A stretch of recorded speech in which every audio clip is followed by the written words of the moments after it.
Что делать, если во время переписи вас записали не так, как вы хотели? Признаки того, что вас могут неправильно записать. Переписчик пришел с блокнотом и записывает ваши данные ручкой или карандашом.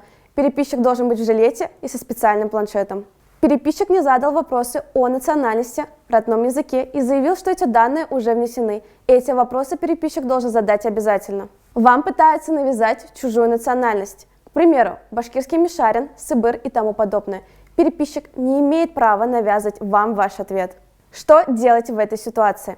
Попытаться снять на телефон фото или видео самого переписчика и анкету.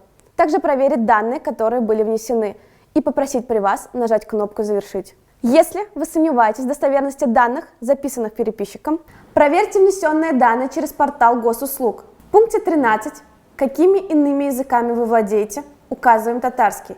В пункте 14 указываем родной язык татарский. В пункте 16 национальная принадлежность татарин, татарка. Сообщите о факте нарушения или фальсификации во Всемирный конгресс татар. Также вы можете обратиться в органы прокуратуры или позвонить на горячую линию Всероссийской переписи населения. Судебная практика при нарушениях и фальсификациях во время переписи. Статья 13.11 Кодекса об административных правонарушениях Российской Федерации.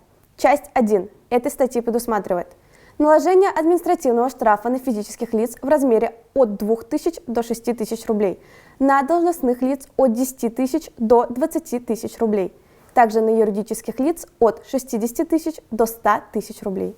Склонение должностным лицом переписчика к внесению им заведомо ложной информации в данные переписи может повлечь уголовную ответственность должностного лица за превышение должностных полномочий. Закон предусматривает штраф, арест, лишение права занимать определенные должности, лишение свободы.